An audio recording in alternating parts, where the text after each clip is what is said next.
بسم اللہ الرحمن الرحیم الحمدللہ رب العالمین والصلاة والسلام علی سید المرسلین وعلی آلہ الطیبین الطاہرین الراشدین الہادیین المہدیین واصحابہ اجمعین اما بعد قال اللہ تبارک و تعالی فی شان حبیبہ مخبرا و آمرا ان اللہ و ملائکتہ یصلون علی النبی یا ایہا الذین آمنوا صلوا علیہ وسلموا تسلیما الصلاۃ والسلام علیک یا سیدی یا رسول اللہ وعلی آلک واصحابک یا حبیب اللہ الصلاۃ والسلام علیک یا سیدی یا رسول اللہ وعلی آلک واصحابک یا حبیب اللہ سر محفل کرم اتنا میری سرکار ہو جائے، سر محفل کرم اتنا میری سرکار ہو جائے، نگاہیں منتظر رہ جائیں اور دیدار ہو جائے، غلام مصطفیٰ بن کر میں بک جاؤں مدینے میں، غلام مصطفیٰ بن کر میں بک جاؤں مدینے میں، انہی کے نام پر سودا سر بازار ہو جائے، تجھے منظور ہے پردہ مجھے ہے پاس ادب ورنہ، تجھے منظور ہے پردہ مجھے ہے پاس ادب ورنہ، میں جب چاہوں جہاں چاہوں تیرا دیدار ہو جائے۔ سب تعریفیں اللہ جل شانہ وحدہ لا شریک کے لیے، جس نے اپنی قدرت کاملہ سے اس کائنات کو حضور نبی کریم صلی اللہ علیہ وآلہ وسلم کے عرفان کی خاطر پیدا فرمایا۔ بے شمار درود حضور نبی کریم صلی اللہ علیہ وآلہ وسلم کی ذات اقدس کی خاطر، جن کی ذات اقدس اس کائنات کی تخلیق کا باعث بنی۔ اللہ جل شانہ نے قرآن مجید میں ارشاد فرمایا، کل نفس ذائقۃ الموت، ہر جان نے موت کو چکھنا ہے۔ یہ آیت مبارکہ تھوڑی دیر پہلے حضرت صوفی شمس خان صاحب نے تلاوت کی تھی۔ آپ فرما رہے تھے کہ اس کائنات میں کوئی نبیوں کا انکار کر سکتا ہے، اللہ کا انکار کر سکتا ہے، فرشتوں کا انکار کر سکتا ہے، آخرت کا انکار کر سکتا ہے، ہر چیز کا انکار کرنے والے انکار کر سکتے ہیں، نہیں ہو سکتا تو موت کا انکار نہیں ہو سکتا۔ کوئی انسان، کسی زمانے کا انسان، کسی مذہب کا انسان، وہ اس حقیقت کو جھٹلا نہیں سکتا کہ اسے مرنا ہے۔ لیکن اسی کے ساتھ اگلی بات یہ ہے کہ ہم میں سے کتنے لوگ وہ ہیں جو موت کو پسند کرتے ہیں۔ ہر شخص کسی نہ کسی وجہ سے موت سے ڈرا ہوا ہے، ہر شخص پر موت کا خوف وارد رہتا ہے، موت ہر شخص کو ڈراتی ہے، مرنے سے ڈر ہر ایک کو لگتا ہے۔ ایک سوال ہے کہ یہ مرنے سے ہمیں ڈر کیوں لگتا ہے، جب ہمیں پتہ ہے کہ ہم نے مرنا ہی ہے، مرے بغیر تو نجات کی کوئی اور صورت ہے ہی نہیں، تو ہم مرنے کو پسند کیوں نہیں کرتے؟ یہ سوال جو میں نے سامنے رکھا ہے کہ ہم مرنے سے کیوں ڈرتے ہیں، اس کا جواب مشکل نہیں۔ تقریباً ہم سارے ان باتوں کو کسی نہ کسی وجہ سے جانتے ہیں کہ ہمیں ڈر کیوں لگتا ہے، مگر میں یہاں آپ کے سامنے ایک ایسی بات بھی رکھنا چاہتا ہوں جو تھوڑی دیر پہلے ہوئی، جو بالکل صحیح وہ بات صوفی شمس خان صاحب سنا رہے تھے، حدیث ہے، بخاری شریف کی حدیث ہے کہ حضرت موسیٰ علیہ السلام کے پاس فرشتہ آتا ہے، جان نکالنے آتا ہے، آپ کو موت دینے کے لیے آتا ہے، تو موسیٰ علیہ السلام اسے تھپڑ مار دیتے ہیں، اس کی آنکھ نکل جاتی ہے۔ اب سوال یہاں یہ پیدا ہوتا ہے کہ کیا حضرت موسیٰ علیہ السلام مرنا نہیں چاہتے تھے؟ کیا حضرت موسیٰ علیہ السلام کو زندگی اتنی پسند تھی کہ اسرائیل آ کے کہے کہ جناب چلیں وقت ہو گیا ہے، اور وہ اسے تھپڑ دے مارے؟ ایک سوال یہ پیدا ہوتا ہے کہ آخر کیا وجہ ہے کہ موسیٰ علیہ السلام جیسا جلیل القدر پیغمبر، اور میں عرض کر دوں کہ ہم تو یہ کہتے ہیں نا کہ اس نے آ کے کہا کہ چلیے جناب آپ کا وقت ہو گیا، یہ تو عام ایک وہ محاورتاً سمجھنے والی بات ہے جو ہم کرتے ہیں۔ جب ہم اصل لفظ عربی کے دیکھتے ہیں کہ فرشتے نے آ کے کہا کیا ہے، جو حضور صلی اللہ علیہ وسلم نے فرمایا ہے، آپ بتا رہے ہیں یہ واقعہ جو حضور نے بتایا ہے کہ فرشتے نے آ کے جو لفظ کہے ہیں موسیٰ علیہ السلام سے، وہ بڑے ادب والے لفظ تھے۔ اس نے آ کے کہا عجب ربک، آپ کا رب بلا رہا ہے چلیے۔ عجب ربک، آپ لفظوں کو دیکھیے، عجب ربک، آپ کا رب بلا رہا ہے چلیے۔ اب اگر حکم اللہ کی طرف سے آیا ہے، بلا رب رہا ہے، اور اس پر موسیٰ علیہ السلام تھپڑ مار دیں، تو ایک لمحے کے لیے سوال آئے گا کہ بارگاہ رب العزت سے بلاوا آئے اور حضرت موسیٰ اس پہ تھپڑ مار دیں اسرائیل کو؟ کیا آپ اس بلاوے کا انکار کر رہے تھے؟ جو اللہ کا حکم ہے، یوں لفظ نہیں ہے اسرائیل کے کہ جناب آپ کا وقت پورا ہو گیا، یہ تو ہم محاورتاً کہتے ہیں نا، بات تو یہی تھی۔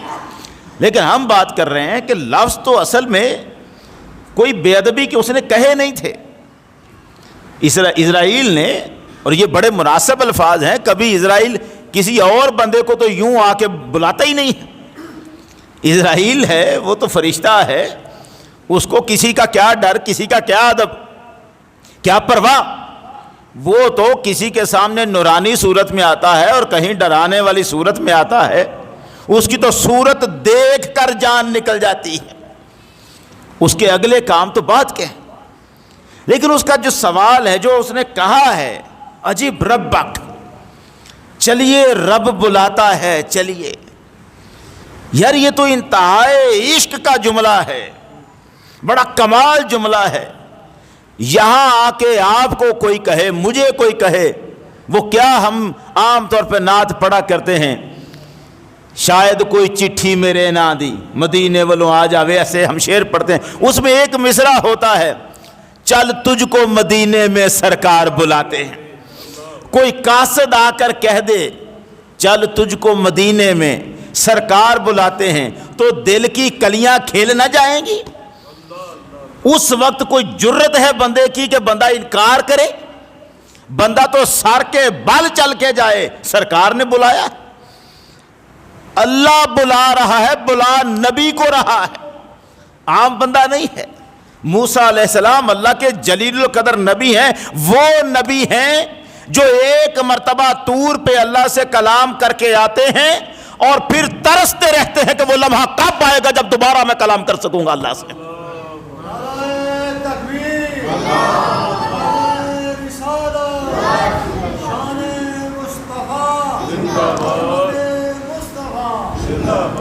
آ کے اس لمحے کا انتظار کرتے رہتے ہیں، یار کاش وہ لمحہ دوبارہ جلد آئے، کیونکہ طور پر ہمیشہ جب بھی جائیں تب ہی کلام ہو، ایسا نہیں ہے۔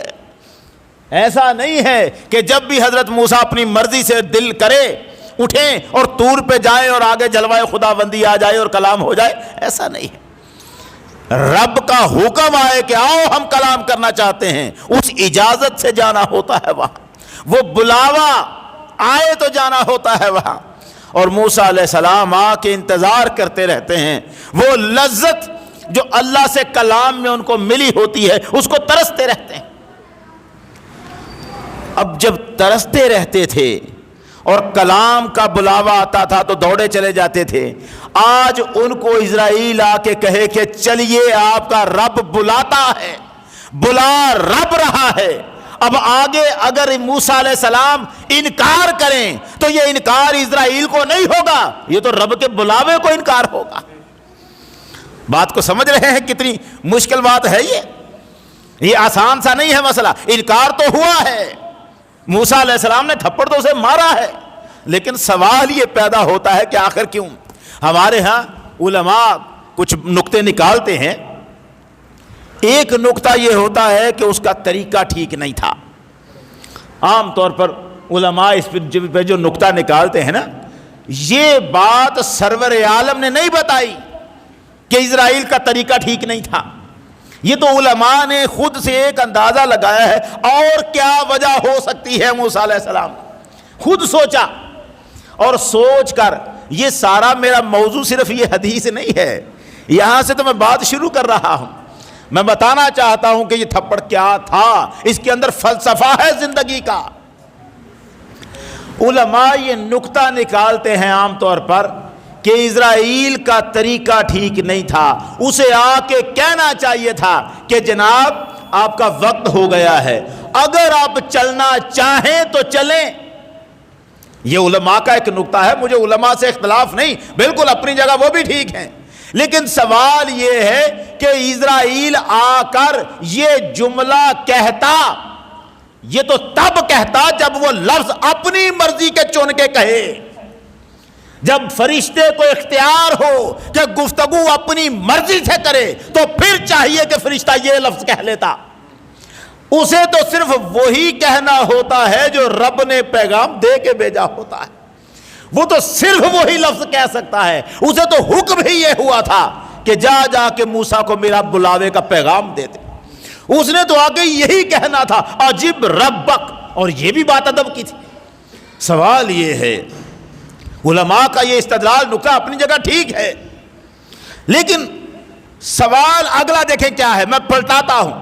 اسرائیل جب اپنی نکلی ہوئی آنکھ لے کر پروردگار کے پاس جاتے ہیں اور حکم ہوتا ہے، جا کے وہاں عرض کرتے ہیں مولا تیرا وہ بندہ مرنا نہیں چاہتا، انکا ارسلتنی الی عبد لک لا یرید الموت، مولا تو نے مجھے اپنے ایک ایسے بندے کے پاس بھیجا جو مرنا چاہتا ہی نہیں۔ آپ اسرائیل کے لفظوں کو سنیں۔ اب آگے پروردگار کا جواب کیا ہے؟ اگر تو موسیٰ مرنا نہیں چاہتے تھے تو پھر تو جواب کوئی اور ہوتا۔ جواب اللہ نے کیا دیا؟ کہا اسرائیل جا جا کے موسیٰ کو کہے الحیات تریدو، کیا تو جینا چاہتا ہے؟ تو اگر وہ مرنا نہیں چاہتا تو اس کا تو یہی مطلب تھا نا کہ جینا چاہتا ہے۔ لیکن یہ سوال پھر پوچھنے کا مقصد کیا تھا؟ کیا تو جینا چاہتا ہے؟ اچھا اگر تو جینا چاہتا ہے ٹھیک، دا یدک علی متن ثورن، تو ایک بیل کے اوپر اپنا ہاتھ رکھ، اگر تو جینا چاہتا ہے۔ فما توارت یدک من شعرۃ، جتنے بال اس کے تیرے ہاتھ کے نیچے آ جائیں گے ہم اتنے سال زندگی تیری اور بڑھا دیں گے۔ یہ کیا ہے؟ اگر تو جینا چاہتا ہے۔ جب آ کے اسرائیل نے یہی کہا، مجھے بتائے نا، اب بھی وہ جو کہہ رہا تھا وہ بھی تو اللہ کے حکم سے ہی کہہ رہا تھا، اپنی مرضی کے لفظ تو فرشتہ کہہ ہی نہیں سکتا۔ نفعل ما نؤمر، قرآن یہ کہتا ہے فرشتوں کے لفظ ہیں، ہم صرف وہی کرتے ہیں جو ہمارا رب ہمیں حکم دیتا ہے، وہ تو اپنی مرضی سے کر ہی نہیں سکتا۔ وہ آ کے کہتا ہے تو موسیٰ علیہ السلام کہتے ہیں پھر اس کے بعد کیا ہوگا؟ اس نے کہا پھر مرنا ہوگا، پھر موت ہوگی۔ اب مجھے بتائیں کیا حضرت موسیٰ اس حقیقت سے واقف نہیں تھے؟ وہ نہیں جانتے تھے کہ مجھ سے پہلے کتنی شانوں والے نبی بھی آئے مگر زندہ کوئی نہیں؟ وہ جانتے تھے کہ ہر ایک جس نے آنا ہے اس نے مرنا ہے۔ ان کا یہ سوال کیا ہے کہ پھر اس کے بعد کیا ہوگا؟ مطلب تھا وہ جانتے تھے کہ اس کے بعد بھی موت ہے، لیکن جب اس نے کہا پھر آپ کو مرنا ہوگا تو پھر آپ نے یہی ارشاد فرمایا تھا ٹھیک، جب بعد میں مرنا ہے تو اب ہمیں کیا ہے اس میں مسئلہ؟ تو مسئلہ نہیں تھا مرنے میں تو تھپڑ کیوں مارا؟ ہے نا ایک سوال۔ اچھا اب میں اس بات کو روکتا ہوں ایک طرف اور آپ کو ایک دوسرے حیرت انگیز مقام پہ لے کے آتا ہوں. پھر میں پلٹ کے آؤں گا کہ حضرت موسیٰ علیہ السلام کیوں مرنا نہیں چاہتے تھے, یا واقعی مرنا نہیں چاہتے تھے, مسئلہ کیا تھا. حضور نے ہمیں یہ بتایا ہے کہ جب کوئی بندہ قبر میں جاتا ہے فرشتے اس سے سوالات پوچھتے ہیں. سب کو یہ سوال آتے ہیں, ہم سب کو پتا ہے. وہ پوچھتا ہے تیرا رب کون ہے, ہم سارے جانتے ہیں اللہ ہی ہمارا رب ہے. وہ پوچھے گا تیرا دین کیا ہے, تو ہم کیا کہیں گے؟ ہم میں سے کوئی ہے جو اپنا دین کا انکار کر دے؟ یہی کہے گا نا کہ میرا دین اسلام ہے. وہ پوچھے گا تیرا نبی کون ہے, تو کون سا مسلمان ہے جو محمد کے سوا کسی اور کا نام لے گا؟ ہم سارے جانتے ہیں. اور یہ سوال بھی ہمیں آتے ہیں, ان کے جواب بھی ہمیں آتے ہیں. اور یہ بھی نہیں ہے کہ وہاں خود بخود ہمارے منہ سے نکلنا ہے. نہیں, حضرت عمر فاروق نے پوچھا تھا حضور کیا ہم سوچ سمجھ اپنی قائم رکھ کر جواب دے سکیں گے یا خود بخود زبان پہ چل پڑنا ہے؟ تو آقا نے فرمایا تھا تمہاری عقل سلامت ہوگی, اپنی دھیان عقل سمجھ سوچ ہوش کے ساتھ جواب دو گے تم. تبھی تو عمر فاروق نے فرمایا تھا پھر میں فرشتوں کے منہ میں پتھر ڈال کے چپ کرا دوں گا ان کو, میں دے لوں گا جواب. مجھ سے پوچھیں گے تو میں بتاؤں گا کہ میرا رب تو اللہ ہے, تم بتاؤ تمہارا رب کون ہے. یہ سوال تو عمر کر سکتا ہے, مگر مسئلہ یہ ہے ہمیں بھی تو پتا ہے ہمارا رب کون ہے, ہمیں بھی تو پتا ہے ہمارا دین کیا ہے. آخر میں کہتا ہوں یار لاکھ گناہگار ہو بندہ, بڑا فریبی ہو, تماشبین ہو, بدکار ہو, خطاکار ہو, کسی ایک برے سے برے مسلمان کو کہو کہ یار چل ایسا کر تجھے دنیا کی ساری دولت دیتے ہیں, دین چھوڑ دے اپنا. ہے برا, ڈاکے مارے, قتل کرے, چوریاں کرے, سب کرے, آپ اسے کہیں تجھے ساری دولت دے رہے ہیں یہ اسلام چھوڑ دے. مسلمان ہو اسلام چھوڑ دے, عیسائی ہو جا. کوئی ہے مسلمان جو اپنا مذہب چھوڑ دے برے سے برا بھی؟ وہ جو مرزائی ہوتے ہیں نا, مرزائی بن جاتے ہیں پیسہ دیکھ کر, ان کو بھی پتا ہے کہ ہم کیا کرنے لگے ہیں. وہ بھی یہی پوچھتے ہیں او جی میں اوپر سے مرزائیوں کے ساتھ مل رہا تھا, اندر سے تو میں مسلمان ہی تھا. میں نے کہا ان کو کیا پتا ہے میں اندر سے کیا ہوں, اوپر سے ان کے کاغذوں میں نام لکھوا دیا تھا. اسلام کو چھوڑنا کوئی مسلمان گوارا نہیں کرتا. غریب سے غریب بندہ اللہ سے بیٹھ کے گلے کر رہا ہو, مولا تو نے میرے مقدر میں کیا لکھا ہے, ساری زندگی کی ذلتیں, اسے کہو جب تیرے مقدر میں اللہ نے یہ سڑے ہوئے نصیب لکھے ہیں, تیرے مقدر میں ذلتیں لکھی ہیں, چھوڑ کیوں نہیں دیتا اس اللہ کو؟ کہے نا کسی کو کہ جب تجھے اللہ کا شکوہ اتنا ہے, اس نے تجھے تکلیفیں پہ تکلیفیں دے رکھی ہیں, بیماریاں ہیں, وہ مصیبتوں پہ مصیبتیں برداشت کر رہا ہے, چھوڑ دے اس اللہ کو, جا کسی بت کو پوجا کر لے. وہ کہے گا لاکھ زندگیاں ایسیاں میں قبول کر لوں گا, تکلیفیں قبول کر لوں گا, اپنے رب کو سجدہ کرنا نہیں چھوڑ سکتا. نام اس دل میں صرف میرے اللہ کا ہی رہے گا. وہ میرے گلے ہیں, شکوے ہیں, لاکھ ہیں, مگر رب تو میرا وہی ہے, اللہ تو وہی ہے. ہے ہمارا ایسا حال کہ نہیں ہے؟ ہم جیسے بھی ہیں, اللہ تو ہمارا رب ہے, اسے تو ہم نہیں چھوڑیں گے. اور نام محمد یہ دل کی دھڑکن تو ہے. ذرا سرکار کی عزت پہ کوئی بات آئے, کوئی حرف آئے, تو صرف ہمارے مولوی نہیں سڑکوں پہ نکلتے. وہ بندہ جو گھر میں بھوکوں کا شکار ہے, فاقوں کا شکار ہے, سب سے آگے وہ بھی سڑکوں پہ نظر آ رہا ہوتا ہے. ساری باتیں ایک طرف, محمد کی عزت ایک طرف. کیوں؟ دل کے اندر محبت ہے. ہمیں سوال بھی پتا ہے قبر کے, ان کے جواب بھی پتا ہے, اور ہمیں پتا ہے کہ ہم دیں گے بھی. اچھا اگر ایسا ہے تو پھر قبر میں سوالوں کے بعد ہوگا کیا, یہ بھی تو ہمیں پتا ہے. سرکار نے فرمایا ہے جس وقت بندہ جواب دے لے گا تو فرشتے اسے کچھ کہیں گے. وہ کیا کہیں گے؟ وہ کہیں گے قد علمنا, ہمیں پتا تھا تو یہی جواب دے گا. کمال ہے, فرشتوں کو پہلے سے پتا ہے کہ ہم نے کیا جواب دینے ہیں. اس نے کہا, وہ کہتے ہیں ہمیں پتا تھا تو یہی جواب دے گا. اچھا اب ہم سے سن, نمک کا نومت العروس, یہ جملہ تو سرکار نے فرمایا ہے، حضور نے فرمایا ہے، سوالوں کا جواب بندہ دے لے، فرشتے اسے کیا کہتے ہیں؟ نم کا نومت العروس، سو جا، اور ایسی پیاری نیند سو جا جیسے دلہن سو رہی ہوتی، دلہن کی طرح سو جا۔ اس کا مطلب ہے فرشتے قبر میں اسے دلہن کا مرتبہ دے رہے ہیں، اسے اتنی عزت دے رہے ہیں، شان و شوکت دے رہے ہیں۔ اگر ہمیں یہ یقین ہو جائے، اب سننا سوال میرا، اگر ہمیں یہ یقین ہو جائے کہ جب ہم مریں گے اور قبر میں سوالوں کے جواب ہم دے لیں گے تو فرشتے واقعتاً 100% یقین ہے کہ فرشتے مجھے یہی کہیں گے کہ سو جا دلہن کی طرح، تو پھر مجھے بتائیے مجھے مرنے سے کیا ڈر لگے گا؟ کوئی مجھے ہے خطرہ؟ یہ میں بڑا عجیب سا سوال رکھنے لگا ہوں، گفتگو میں باریک کر بیٹھا، لیکن یہ ہے کہ اب آپ شروع ہو گئی ہے تو آپ سنیں گے۔ جب مجھے پتا ہے کہ میں جواب بھی دوں گا اور فرشتہ مجھے کہے گا بھی کہ دلہن کی طرح سو جا، تو پھر تو مجھے ڈرنا چاہیے ہی نہیں، پھر تو میرے دل میں کوئی خوف نہیں ہونا چاہیے۔ مجھے تو پھر یہ ہوگا جس دن ہم مریں گے، یار کمال ہے، جس دن بندہ مرتا ہے دنیا باہر والی کہہ رہی ہوتی ہے یار آج اس کا حساب ہوگا نا، فرشتے اسے کہیں گے سو جا دلہن کی طرح، تو جس دن یہ دلہن کی طرح سوئے گا اس دن ہم اس کا عرس منایا کریں گے۔ باہر ولیوں کے عرس منائے جاتے ہیں، عرس کسے کہتے ہیں؟ شادی کو۔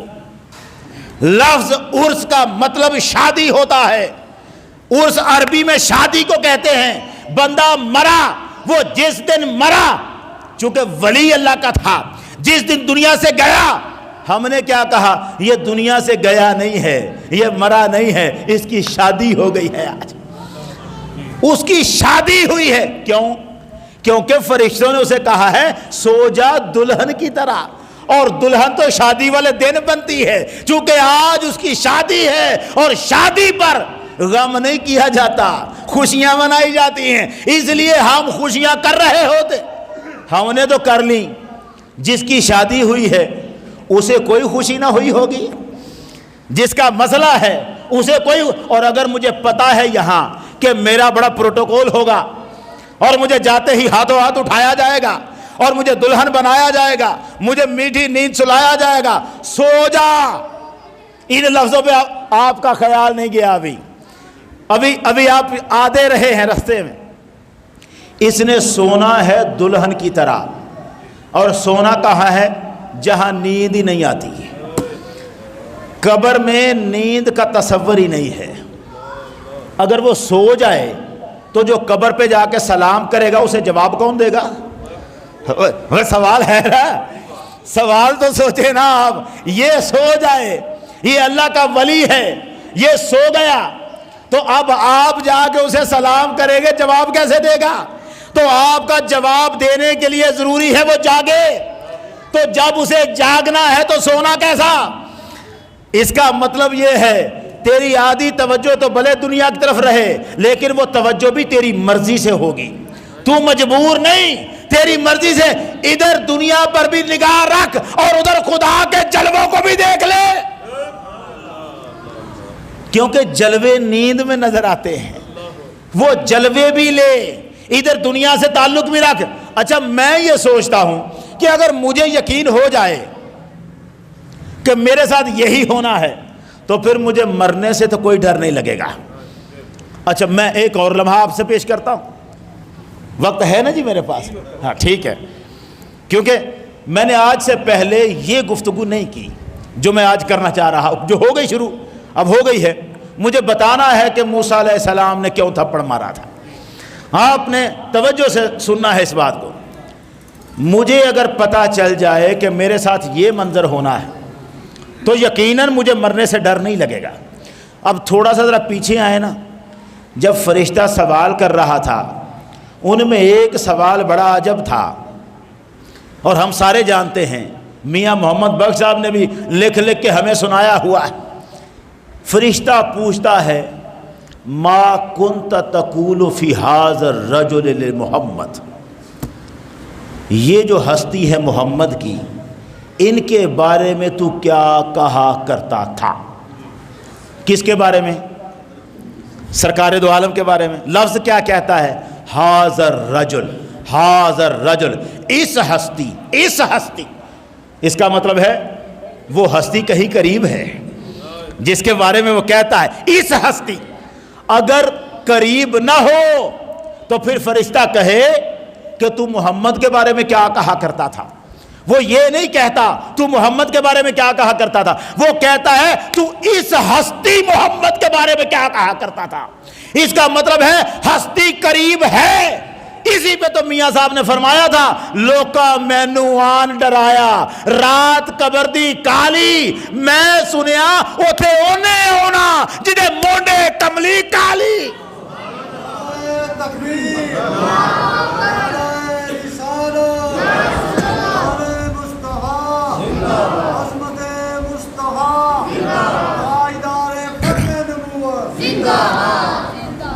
اب یہ تو ہم نے سنا پڑا ہے نا کہ ہستی نے تو آنا ہے.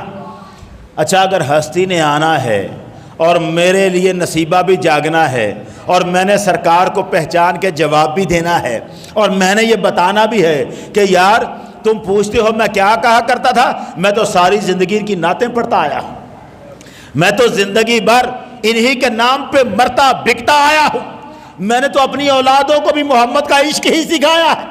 مجھ سے پوچھتے اچھا اگر میں نے یہ کام کیے ہیں، میں نے حضور کے عشق میں زندگی گزاری ہے، حضور کی نعتیں پڑھتے زندگی گزاری ہے، مجھے پتا ہے میں نے نعتیں پڑھتے زندگی گزاری ہے. اب قبر میں سرکار نے آنا ہے، حضور اگر قبر میں آئیں گے کوئی زحمت پھر قبر میں رہ جائے گی؟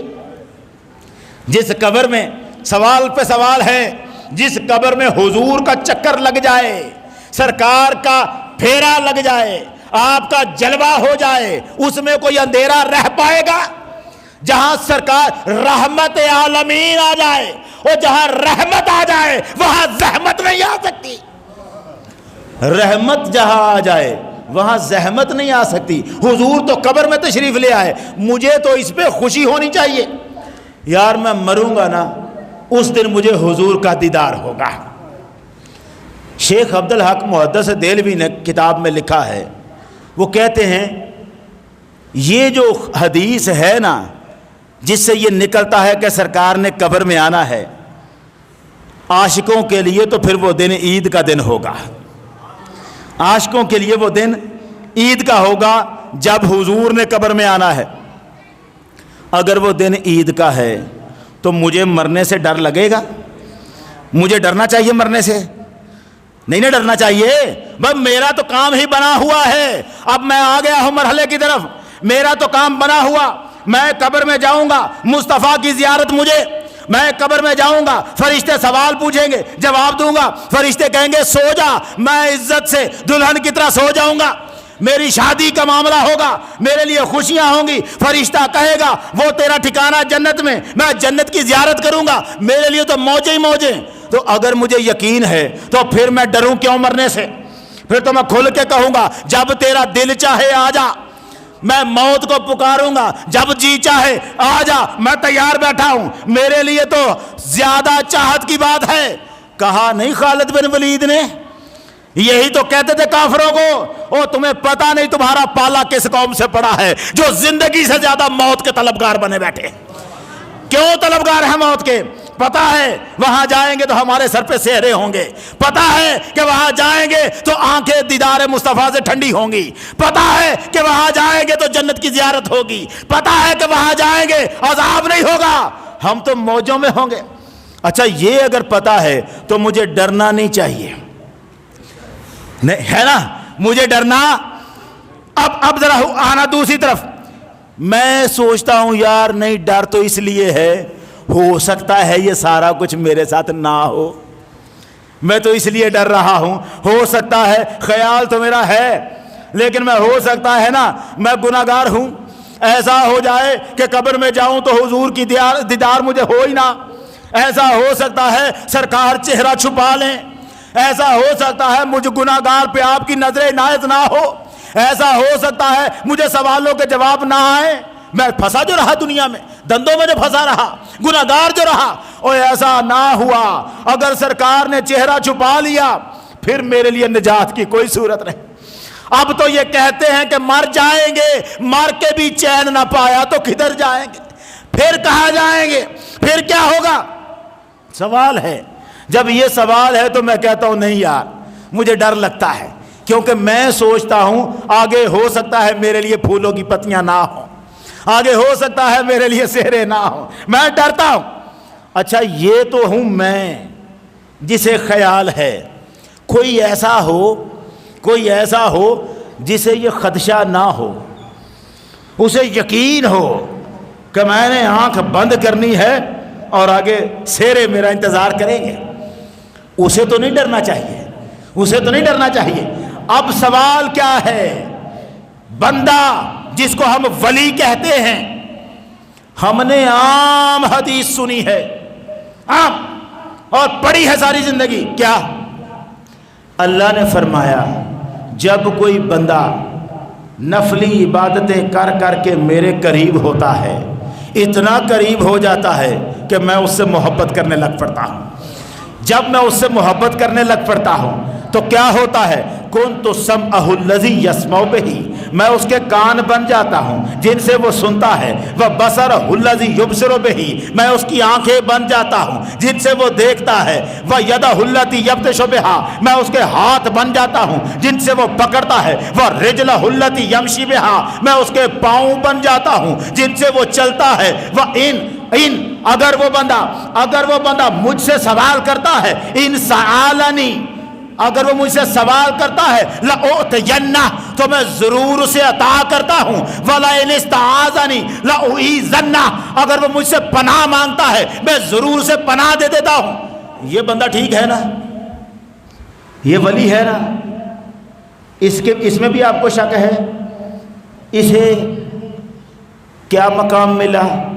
اس کے ہاتھ اللہ بن گیا، اللہ کہتا ہے میں اس کے کان بن جاتا ہوں، اس کی آنکھیں بن جاتا ہوں، اور جب وہ خدا آنکھیں بن جاتا ہے تو کیا ہوتا ہے؟ یہ مدینے کے منبر پہ کھڑا ہوتا ہے، عراق میں جنگ نظر آ رہی ہوتی ہے، کیونکہ آنکھ اللہ بن گیا ہے۔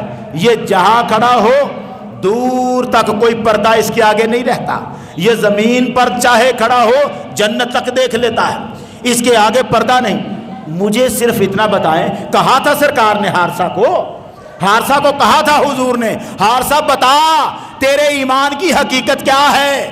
تو حارثہ نے ہاتھ باندھ کے عرض کیا تھا، یا رسول اللہ میں اور کیا بتاؤں، اس وقت جو میں آپ کے سامنے کھڑا ہوں تو مجھے یوں لگ رہا ہے کأنی انظر الی عرش ربی بارزن، مجھے یوں لگتا ہے کہ سارے پردے اٹھ گئے ہیں، رب کا عرش مجھے صاف نظر آ رہا۔ کیا نظر آ رہا ہے؟ رب کا عرش صاف نظر آ رہا ہے، اور رب کا عرش جسے نظر آ رہا تھا، اس کا مطلب ہے اسے یقین تھا نا کہ میں جب مروں گا تو میرے ساتھ کیا ہوگا۔ جس کے ہاتھ اللہ بن گیا، انوار سارے آ گئے، اس کے یقین میں تو کمی نہیں ہے، اسے تو پتا تھا ہم جب جائیں گے تو خیریں ہوں گی۔ جو عمر فاروق ہیں، اب آ جانا، عمر فاروق اگر کہتے ہیں کہ میں فرشتوں کے منہ میں پتھر ڈال دوں گا، فرشتوں کو چپ کرا دوں گا، تو کس بات پر یقین ہے نا اندر کہ میں جواب دے لوں گا، اور پتا ہے کہ جب جواب دوں گا تو پھر کیا ہوگا، جنت بھی میری، مصطفیٰ کی زیارت بھی میری، ساری راحت بھی میری، لذت بھی میری۔ عمر کو تو نہیں ڈرنا چاہیے کہ نہیں؟ قبر سے ڈرنا چاہیے عمر کو؟ آپ یہاں سے چلیں گے میرے ساتھ، کیا عمر کو قبر میں جانے سے ڈرنا چاہیے؟ نہیں ڈرنا چاہیے۔ کیوں؟ عمر کے لیے دیدار مصطفیٰ وہاں بھی ہے، عمر کے لیے جنتی بچھونے وہاں بھی ہیں، نہیں ڈرنا چاہیے۔ تو پھر مجھے بتاؤ نا ذرا، عمر تو نہ ڈرے، اللہ کا کوئی ولی مرنے سے نہ ڈرے تو نبی کیسے ڈر سکتا ہے؟ نہیں، ابھی نہیں سمجھ میں آیا، ابھی نہیں سمجھ میں آیا۔ میں پھر سے پیچھے آتا ہوں، مجھے یہ بات سمجھانی ہے، اگر یہ سمجھ آ گئی تو شاید آپ یاد رکھیں کہ زندگی بھر یہ بات دوبارہ سننے کو ملے یا نہ ملے۔ میں اپنی زندگی میں نہیں کر سکا، میں نے کبھی یہ گفتگو نہیں کی، میں عرض کر رہا ہوں، بات کو سن لیں۔ میں اسی حدیث کو جس کو میں نے ابھی سنایا ہے آپ نے لاکھ مرتبہ سنی ہوگی، جو اگلا جملہ سنانے لگا ہوں ہو سکتا ہے اگر کسی نے سنا بھی ہو تو ایک آدھ مرتبہ اسی حدیث کا، یہ پوری نہیں ہے، ہم میں سے کوئی عالم اسے پوری نہیں سناتا، خیر میں تو علماء میں شامل نہیں ہوں، علماء بھی نہیں سناتے۔ اللہ کیا کہہ رہا ہے؟ میں اس کے ہاتھ بن جاتا ہوں، میں اس کے پاؤں بن جاتا ہوں، اگر وہ مجھ سے مانگے تو میں ضرور دیتا ہوں، اگر وہ پناہ مانگے تو میں اسے پناہ دیتا ہوں۔ یہاں تک تو سنا نا، یہاں تک تو سارے سنا لیں گے۔ اگلا جملہ کیا ہے؟ اللہ کہتا ہے وَمَا تَرَدَّدْتُ عَنْ شَيْءٍ أَنَا فَاعِلُهُ تَرَدُّدِي عَنْ نَفْسِ الْمُؤْمِنِ يَكْرَهُ الْمَوْتَ وَأَنَا أَكْرَهُ مَسَاءَتَهُ۔ یہ جملہ آپ نے کبھی نہیں سنا ہوگا، اور اگر سنا تو ایک آدھ مرتبہ۔ جملہ کیا ہے؟ میں اگر کوئی کام بھی کرنے لگوں، اللہ کہتا ہے میں اگر، یہ اسی حدیث کا حصہ ہے اگلا، میں اگر کوئی کام کرنے لگوں تو مجھے تردد نہیں ہوتا۔ تردد کیا ہے؟ کروں یا نہ کروں۔ تردد یہ ہوتا ہے کروں یا نہ، یہ مجھے کرنا چاہیے یا نہیں کرنا چاہیے، اسے کہتے ہیں تردد۔ ہم میں سے ہر شخص ہر کام کو کرنے سے پہلے یہ سوچ سکتا ہے یار میں یہ کروں یا نہ کروں، میرا اس میں فائدہ ہے یا نہیں ہے، نقصان تو نہیں ہو جائے گا، میں سوچ سکتا ہوں۔ تو بندہ کیونکہ اسے پتہ نہیں ہے اس لیے وہ تردد کرتا ہے کہ میں یہ کروں یا نہ کروں۔ اللہ کو سارا پتہ ہے، اللہ کبھی تردد، آپ سو جائیں، اللہ کبھی تردد کرے گا؟ نہ بولے، میں نہ بولیں، میں آگے چلوں گا ہی نہیں۔ ہاں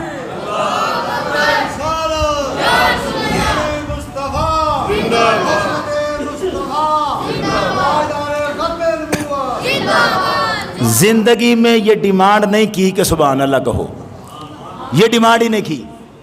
وہ یہ تو ڈیمانڈ ہے کہ جو بات پوچھتا ہوں اس کا جواب تو دے۔ میں نے کہا تردد کیا ہے؟ تردد، میں کوئی کام کرنا چاہتا ہوں تو سوچتا ہوں یہ کروں یا نہ کروں، اگر کروں گا تو ہو سکتا ہے فائدہ ہو یا نہ ہو، تو میں شش و پنج میں ہوں۔ جب میں شش و پنج میں ہوں، کروں یا نہ کروں، اسے تردد کہتے ہیں۔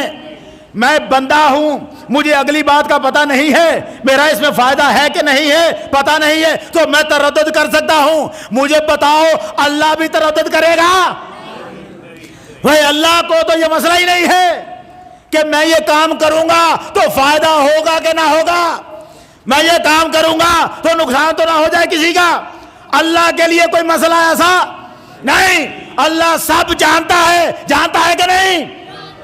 اللہ سب جانتا ہے، اسے تردد نہیں ہوگا، اسے کبھی تردد نہیں۔ میں یہ کروں یا نہ کروں، مجھے یہ کرنا چاہیے یا نہیں کرنا چاہیے، یہ اللہ کو،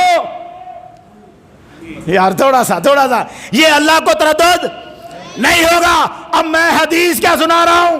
بخاری شریف کی حدیث 6502 نمبر، سرکار فرمائیں، مصطفیٰ کریم فرمائیں اور حضور فرمائیں کہ یہ اللہ کہہ رہا ہے، اللہ کہہ رہا ہے، وہ کہتا ہے وَمَا تَرَدَّدْتُ عَنْ شَيْءٍ أَنَا فَاعِلُهُ، میں جو کام بھی کروں کبھی تردد نہیں کرتا، کبھی تردد نہیں کرتا۔ ترددی عن نفس المومن، مگر مومن کی جان نکالتے ہوئے تردد کرتا ہوں، اپنے ولی کی جان نکالتے ہوئے، جس کا ہاتھ بن گیا، جس کے کان بن گیا، جس کے میں پیر بن گیا، اس کی جان نکالتے ہوئے میں رب تردد میں آ جاتا ہوں، میں رب تردد میں آ جاتا ہوں، اور اس کی جان نکالوں کہ نہ نکالوں۔ یار آپ سن رہے ہیں مسئلہ، بڑا عجیب مسئلہ ہے۔ عجب، پروردگارا تو تردد نہیں کرتا، تجھے تو تردد ہے نہیں، کروں یا نہ کروں، یہ تیری ذات سے بالا تر، تیری ذات اس سے بالا تر ہے۔ یہ تو کیا کہتا ہے کہ میں ولی کی جان نکالتے ہوئے تردد میں آ جاتا ہوں؟ اللہ کہتا ہے تردد میں اس لیے آ جاتا ہوں، میں اس کی جان نکالنا چاہتا ہوں، وہ مرنا نہیں چاہتا۔ نہیں سمجھے؟ مجھے پتا تھا میں بات شروع باریک کر بیٹھا ہوں. بات جو باریک ہے سمجھ میں دیر سے آئے گی. میں اس کی جان نکالنا چاہتا ہوں. ترددی عن نفس المومن, مجھے تردد ہوتا ہے مومن کی جان نکالتے ہوئے. کیوں؟ یکرہ الموت, یکرہ الموت, میرا وہ ولی مرنا نہیں چاہتا. وَأَنَا أَكْرَهُ مَسَاءَتَهُ, اور اسے تکلیف دینا یہ مجھے اچھا نہیں لگتا. وہ مرنا نہیں چاہتا اور اسے تکلیف دینا مجھے اچھا نہیں لگتا, مگر فیصلہ موت کا آ چکا ہوتا ہے, وقت آ چکا ہوتا ہے, میں اسے مارنا چاہتا ہوں کیونکہ وقت مقرر آ گیا. وہ مرنا نہیں چاہتا. مجھے یہ بتاؤ وہ کیوں مرنا نہیں چاہتا؟ یہ بات اللہ کی تو سمجھ میں آئی, اللہ کی محبت ہے بندے سے, مگر وہ کیوں مرنا نہیں چاہتا؟ اللہ کہتا ہے نا وہ مرنا نہیں چاہتا. کیوں نہیں مرنا چاہتا؟ تو ہے ولی. یار یہ میری تقریر ختم ہو جانی ہے اس بات پر. ہے ولی, مرنا نہیں چاہتا. بھئی جب تو ولی ہے, ہمارا تو مسئلہ اور تھا. ہم تو دنیا کے گناہگار تھے, ہم تو دندوں میں پھنسے ہوئے تھے, ہمیں تو شک تھا پتہ نہیں فرشتوں کا جواب دے سکیں گے کہ نہیں دے سکیں گے. ہمیں تو مسئلہ تھا سیرے لگیں گے کہ نہیں لگیں گے, پتیاں آئیں گی پھولوں کی کہ نہیں آئیں گی, بچھونے جلدی آئیں گے کہ نہیں آئیں گے. ہمیں تو شک تھا. او تو ولی ہے, تو ولی ہے. تیرے لیے کیا جینا کیا مرنا, تیری آنکھ بند ہوگی جنتیں تیرے لیے, تیری آنکھ بند ہوگی نظارے تیرے لیے, تیری آنکھ بند ہوگی سیرے تیرے لیے. بھائی ہے کہ نہیں سارے دیدار تیرے لیے. تو ولی ہے. ہم مرنا نہیں چاہتے, سمجھ میں آتا ہے. تو کیوں مرنا نہیں چاہتا؟ ہم تو ڈر رہے ہیں کہ ہم مریں گے تو پکڑے جائیں گے. اور تو کیوں مرنا نہیں چاہتا؟ یہ بڑا عجب مرحلہ ہے. اگر ولی جسے سارے نظاروں کا پتہ ہے وہ مرنا نہیں چاہتا تو موسیٰ نبی کیسے مرنا چاہے گا؟ کیسے مرنا چاہے گا؟ بس سوال ہے. اگر مرنا نہیں چاہتے تھے مرنا تو پھر اسرائیل کو تھپڑ کیوں مارا موسیٰ نے؟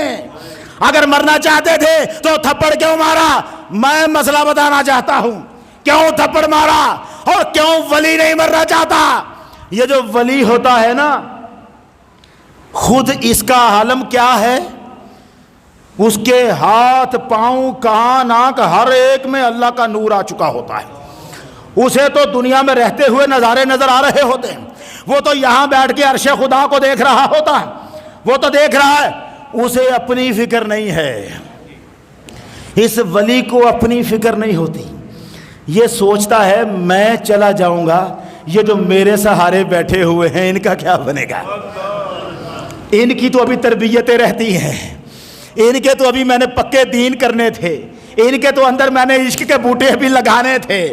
ابھی جو بیج عشق کا بویا ہے ان کے اندر, ابھی تو اس کو پودا بنانا ہے, ابھی تو وہ درخت بنانا ہے.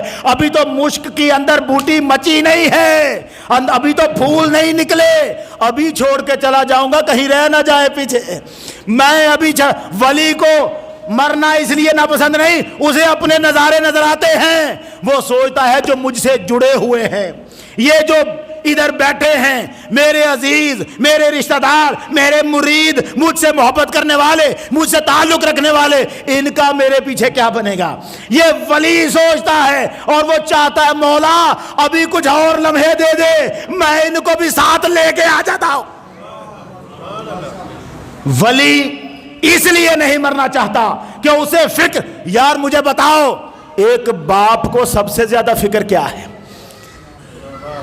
ایک بندہ 80 سال کا ہو کے مرتا ہے نا تو اس کا 40واں سوگ سے نہیں خوشیوں سے کرتے ہیں لوگ. کیوں بلا؟